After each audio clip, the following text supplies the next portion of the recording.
Good morning guys. ശുഭദിന ആശംസകൾ എല്ലാവർക്കും നല്ലത് വരട്ടെ.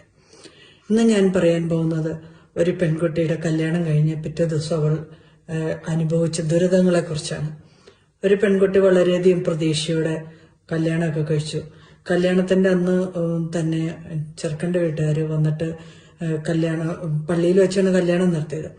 അപ്പോൾ കല്യാണത്തിന് എല്ലാവരും പെണ്ണിന്റെ വീട്ടുകാരെല്ലാവരും വരുമ്പോൾ ചെറുക്കന്റെ വീട്ടുകാരും പെണ്ണിന്റെ ബന്ധുക്കളെ ചെറുക്കന്റെ റിലേറ്റീവുമായിട്ട് സംസാരിക്കാൻ സമ്മതിക്കാതിരിക്കുകയും അവിടെ ഇവിടെ ആൾക്കാരെ നോക്കാൻ നിർത്തുകയും അവരാരെങ്കിലും അവരോട് എന്തെങ്കിലും കാര്യങ്ങൾ ചോദിക്കുകയും ചെയ്യുന്നുണ്ടെങ്കിൽ ഉടനെ തന്നെ ആ സൈഡിലേക്ക് വന്നിട്ട് അത് കുഴപ്പമില്ല, അതിങ്ങനെയാണോ എന്ന് ചോദിച്ചിട്ട് അവരെ ചെയ്യുമായിരുന്നു.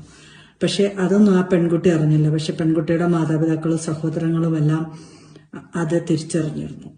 കുറച്ച് ദിവസങ്ങൾ അത് കഴിഞ്ഞ് കല്യാണത്തിന്റെ പിറ്റേ ദിവസം തൊട്ട് ഭർത്താവ് എങ്ങനെയിരിക്കണം, ഏതു നേരവും ചിന്തിച്ചിരിക്കും.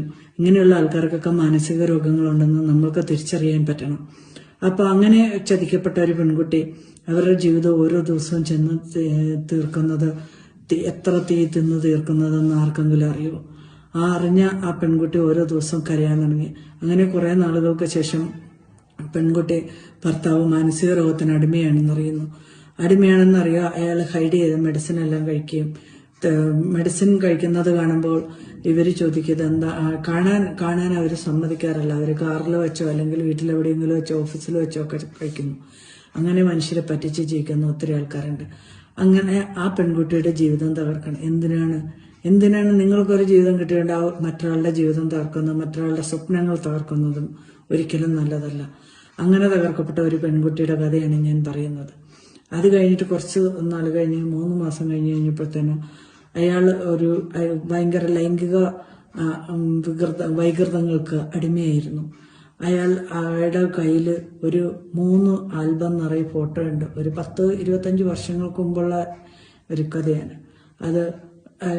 3 ആൽബം നിറയെ ഫോട്ടോ ഉണ്ടായിരുന്നു. അതിനകത്ത് മുഴുവൻ നഗ്ന ഫോട്ടോസും അതിനകത്ത് പല രീതിയിലുള്ള ലൈംഗിക വൈകൃതങ്ങളുള്ള ആൾക്കാർ പ്രവർത്തിക്കുന്ന കാര്യങ്ങളെല്ലാം കാണിച്ചിരുന്നു. അപ്പോൾ ആ പെൺകുട്ടിയുടെ അടുത്ത് ഫോട്ടോയായിട്ട് വന്ന് കണ്ടപ്പോൾ പെൺകുട്ടിക്ക് അത് തന്നെ വളരെയധികം മാനസികമായ വ്യതയായി. അതേക്കുറിച്ച് അവൾ ആരോട് പറയും, ആരോട് സംസാരിക്കും, ആരവരെ കേൾക്കാനിരിക്കും? അച്ഛനോടും അമ്മയോടും പോയി പറയാൻ പറ്റുമോ ഇങ്ങനെയൊക്കെയാണെന്നുള്ളത്? സഹോദരങ്ങളോട് പറയാൻ പറ്റുമോ? അങ്ങനെയൊക്കെ ഒത്തിരി ചതിക്കപ്പെടുന്ന പെൺകുട്ടികൾ ഈ ലോകത്തിലുണ്ട്. ഞാൻ പറയുന്നത് ഒരു മാനസിക വൈകല്യമോ അല്ലെന്നുണ്ടെങ്കിൽ ലൈംഗിക വൈകല്യങ്ങളൊക്കെ ട്രീറ്റ് ചെയ്യാൻ വേണ്ടിയിട്ട് ഒരു പെൺകുട്ടികളെ ഇരയാക്കാതിരിക്കുക. അവരവരുടെ വൈകല്യങ്ങൾ അവരവർ കണ്ടുപിടിക്കുക, അവരവർ മറ്റൊരാളെ ജീവിതത്തിൽ ചതിക്കാണ്ടിരിക്കുക. ആ ചതിക്കാണ്ടിരിക്കുമ്പോൾ